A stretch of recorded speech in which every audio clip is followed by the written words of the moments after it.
How you guys doing? This is Nigel Birch, mental health and love advocate and creator of Everyday's Valentine's Day. This conversation is a collaboration between Marked, University of Toronto Scarborough, and Keeping It 100. And like I always say, love every day like it's your last. Man today, or what does it mean to be a Black man today? Man, to be a Black man today is it is nonstop work. Like let's keep it 100. It's nonstop work, and that work is, if I was to sum it up in a sentence, it's the daily work of trying to live a life of humanity in a world that is constantly trying to deny you a sense of humanity. And that work is being critical about everything around you. Being critical about social media and the social institutions, and always doing the research and doing the homework to figure out why are things the way that they are. Mm-hmm. Why does everything work this way for me only, really? So today, for me, it's like, you're constantly trying to invent ways to live with outside of harm's way. And harm's way is like, the school system, the law enforcement folks, the legal system. Like there's always harm. And our work is always to try to figure out, how do we live within these conditions? How do we be human? How do we have joy? How do we experience a full range of emotions? How do we grow in conditions that aren't conducive to our humanity? So that's what I would say is, that's what it means to be today. Unlike many other folks, in the Western world, we live in a particular condition. Mm-hmm. In my life, it's meant being really conscientious about being proud of your African ancestry, mm-hmm. being conscientious in places where people might be indifferent, to be like, you may believe that, but where I come from, I have Jamaican ancestors, I have roots, I have elders, and they've taught me something that might be different than what you've learned, and being confident in relying on those things, ancestral knowledge, cultural knowledge, what you learn from aunties and uncles and grandparents that might contradict the idea of, mm-hmm. even disposing of garbage and, recycling. And like, there's a whole bunch of things that our ancestors know that aren't part of the landscape that we live in. So that work of being a Black man today is figuring out, what did my ancestors do to figure how to live? How did they survive? And what do I need to do at this moment? And what information can I learn from them? In the 6th grade was the moment that I realized that what I learned at home is very different than what I learned at school. Mm-hmm. And that school doesn't give a shit about what you know from home, mm-hmm. right? They want you to conform and reproduce their ideas.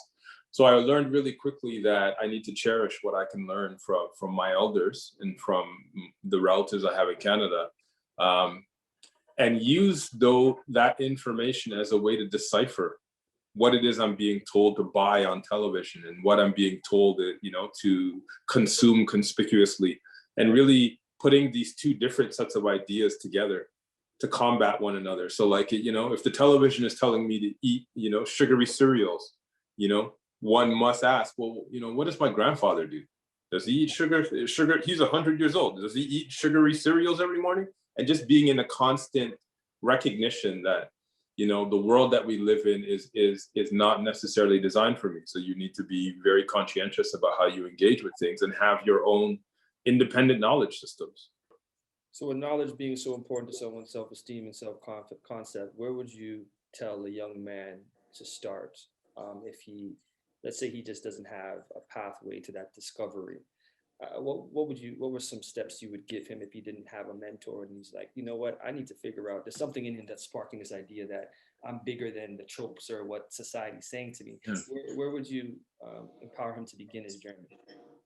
Oh man, in this day and age, I feel like there's one place to go. And I'm gonna say where I went. I went to music. I went to music because as a kid, there was no internet, so I couldn't search things up. But damn, I could learn a whole bunch of new words from MCs. I really, like, you would just be, looking stuff up in the dictionary, if you're really paying attention to Rakim, if you're really paying attention to dudes that had lyrics. And I went to music and I learned about Black culture through music. And that was at a particular moment in time, late 80s, early 90s. I wouldn't recommend that today. It's a little bit different. But I would say that there's, if you search for it, there are groups of people, and these are either communities of artists, communities of musicians and performers, folks that have a critical understanding of the world, and particularly Black life. So I would recommend to a young person to, get into the community. Like, first of all, what was the moment that you realized that, you had to be alert in your surrounding, especially in corporate spaces, because, your background is full of those interactions with corporate individuals. So what was the first time you had to say, you know what, I have to be mindful of how I'm navigating this space? I think it didn't even really happen in a corporate setting. I think I played sports for a long time. And, being someone who was super athletic at a young age and going into different cities and different towns, and being one of a few Black people on a team when I was in university, and I went to school in Halifax. So you're always on alert, or you're always being let known that you're in a minority. And I think you learn pretty quickly that, you being someone who gets a lot of attention because you have a particular skill, it's something that is extraordinary, but you also have to carry a lot more responsibility. And then add on top of that, the color of your skin, all of a sudden it's almost like you're on training grounds. For me, that's what it was. So it was really interesting to see like how people's perceptions of you, because the color of your skin or something that you're involved in, changes once they realize that it's not true. Right. And I feel like, one of the biggest things as a Black man, to your earlier question, is we get perceived a certain way, and a lot of people don't actually do the homework for the facts, right? Like, what's the facts of it versus like, Dion's wearing a hat, that means he's a dope boy, or Dion wears a hat means he shouldn't be in the boardroom. It's like, the reality is, like, if I'm Black and I'm wearing a hat, that doesn't mean that I'm a cool guy. I might just like the hat. So you should actually measure me on what I'm presenting more so than my appearance, which is, I'm not saying that's only a Black problem, but that's one of the biggest barriers I faced, where people are perceiving me based on what I look like, whether it's clothes, color of my skin, and not what's actually coming out of my mouth. You mentioned something about the matriarchs in your family. How has the women in your life added to your self-concept of what it means to be a Black man? There's an interesting scenario there, because ultimately they couldn't really teach me how to be a Black man, ultimately. But they taught me how to be a man in this way, in their nurturing, in their patience, in their calming manner, because I was a lot more of a hothead, and I felt a real need to stand up for myself, and be strong. And there was, the women around me kind of showed me, like, I see you, you don't have to throw all that on for me. You're good as you are. So as a man, I was able to kind of look at who I was trying to be, or why I was trying to be something. As a Black man, though, some of those struggles, they actually, I found they separate Black men and women from each other. Some of the struggles that we go through on our own, and things that are really deep for me, I could only speak about with Black men. Black women have their own kind of struggle and the way that they interpret.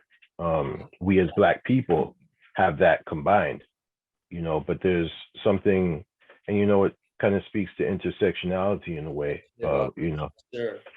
yeah, there's Sure. something with, when this section that I'm in, for example, Right. I can really relate, Mhm. and And I when you can say support. section, those that are watching, you mean being a man and being black versus being a man and being a woman. That would so being a That, um, yeah, they would say, being a cis male, black exactly. male, I can relate to certain struggles Mhm. and certain things. Um, and I know a lot of my sisters like the angry black woman thing, that plagues them so much so that they really dial down their anger, but Mhm. that anger will show up, around spaces that they're comfortable For sure. and should be welcome. And we call it a safe space. Mhm. So they're allowed to do so. I really struggled with the higher level of what a Black man can represent. And Mm. I chose for my teenage years and a part of my younger adult life to feed in and meet the expectations of what the world had of Black men. And I kind of fed into that. I accepted the role, unfortunately. And it wasn't until I kind of found my space in my 30s, late 20s, did I have the confidence to start building out my own identity as a Black man the way I wanted the world to see me.